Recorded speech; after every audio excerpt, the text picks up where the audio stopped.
Can I draw a line between, maybe not the collapse of Lehman, but that whole period and what we are now experiencing?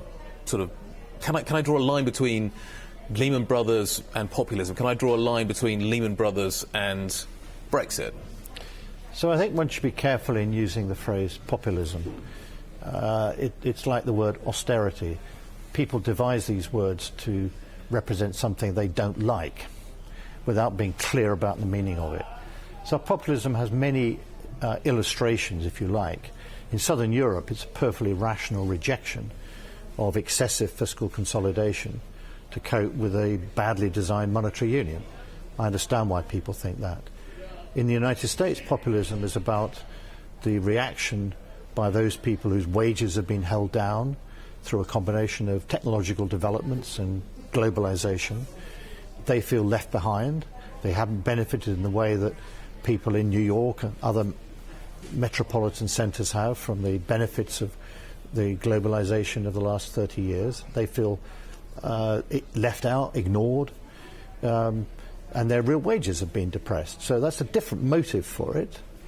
And I think in the case of Brexit, it was a very clear referendum on a very specific issue, which was should the UK remain a member of the European Union. It wasn't about wages or anything else. And I think people should respect that. The idea that the British population was hoodwinked in a referendum because they really were concerned about wages or something else, as opposed to membership of the European Union, I think is a rather arrogant view. It wasn't. There is an argument that says that it was the rest of the country lashing out at London, lashing out at the financial community as a result of the hardship that was experienced post the financial crisis. Well, I think there are many lines that you could draw leading towards so-called populism. I think the financial crisis was certainly one of them, and I think the reason for that is that in the 30 years before that, a lot of ordinary people, or a lot of small businesses, had accepted that the discipline of the market, even though it's unpleasant when you discover that your firm is not winning orders and so jobs go and the firm goes out of business, is nevertheless the right way forward to a thriving market economy which can generate productivity growth and higher real wages. So they bought into that. Come the financial crisis, well, having refused to bail out weak firms in the 30 years beforehand, it looked as if the government was bailing out banks. Now, there was a very good reason for that, which is if the banks had failed, the whole economy would have ground to a halt. And we tried to explain that. I was very clear. I would say in Parliament that we're not doing this to protect the banks. We're trying to do this to save the economy from the banks. And that was the key message. But I understand why it wasn't one that was easy to absorb and it was painful, because we had not been able to say to people beforehand, look, essentially we've put in place an insurance policy for banks. If there ever comes a moment when they would need to borrow from the Bank of England, they will be able to borrow. But they pay the price for that insurance policy in every year beforehand when there isn't a crisis. I think that can be explained to people and they will understand and accept it. But that wasn't done, and I think that's the big lesson for the future, is that we need to do that. Is Brexit a good thing for Britain, do you think? Well, people have different views on it. I myself don't think it's going to make a dramatic difference. I think you can argue that being a sovereign nation, having control over our own borders, is a big plus. You can also argue that if you want to genuinely be part of a European Union where we accept a high degree of political unity with other countries, it's a bad thing. People can take different views on it. It isn't an argument where it's obvious what is right or wrong. But I think what was so depressing, what is still depressing about the debate, is why both sides of this argument are absolutely convinced that they know the consequences very clearly. One side thinks they'll be disastrous, the other side thinks that we'll be a land of milk and honey. Yep. Neither side is right on that. And what we needed to do back in 2016 was to say, look, we had a referendum campaign, we got a result. Both sides in the campaign said very clearly, there's no doubt about this, that leaving means leaving the single market and leaving the customs union. Prime Minister Theresa May reiterated that on more than one occasion. Here we are, 2 years later, more than 2 years later now, and we still don't know what the arrangements are going to be for single market, customs union, etc., etc. None of this was necessary if proper planning had been put in place right back in 2016. So our political system has made a mess of it. It's not the decision to leave or stay in the EU that's made a big difference. It's the political consequences of that discussion and vote that have caused the problems, not the underlying economics of it. Just one final quick question on Brexit. There are some that say that Brexit is kind of comparable for the City of London to Lehman Brothers. Is that are they in any way comparable? No, they're not comparable at all. Will the effects be comparable?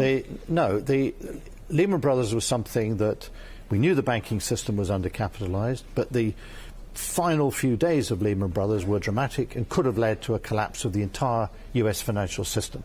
Brexit is not remotely comparable with that. The other side of the coin is that solving the problem of the banking failures in the US and the UK at that time was relatively straightforward, and by the time we got to spring of 2019, the banking crisis as such was over. Resolving the issues surrounding Brexit will take much, much longer. So it's a much more drawn-out process of solving a whole sequence of practical problems. But the long-run consequences, 30 or 40 years down the road, we don't know what they'll be, is the only honest answer. We just don't know.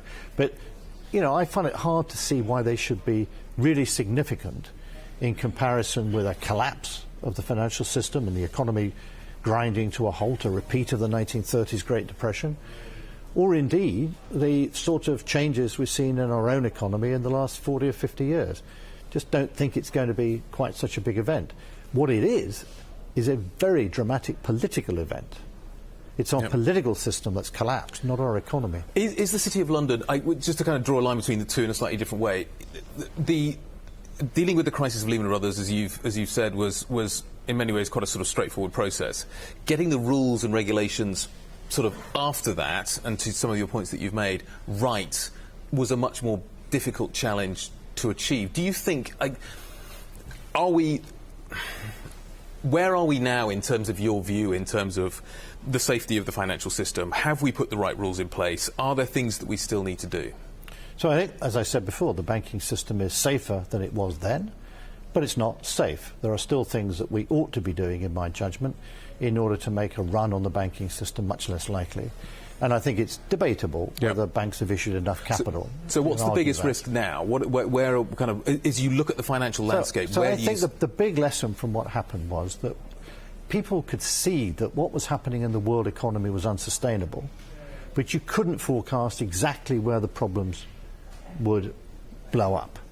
And I don't think it makes sense to say, where will the next crisis be? The right question to ask is, when the next crisis occurs and we face a problem, what are we going to want to do? Answer is, we'll need to lend money to the banking system to keep it afloat. Have we put in place a system of regulation which ensures that the banking system is sufficiently resilient? And I'm not sure that we've done enough to make it sufficiently resilient. It's a question of judgment, but I would like to see much more done in terms of making banks pre-position collateral so that they are in a position to borrow from the central bank, a sort of insurance policy for the banking system, which is politically acceptable. The key thing is to explain this to people in advance so that when the government takes action to lend money to commercial banks, people understand, yes, this is simply the playing out. You know, the accidents happened. This is the insurance policy to which they're entitled because they paid for it in the past. That's the key thing I think we need to do. Mervyn King, thank you very much indeed.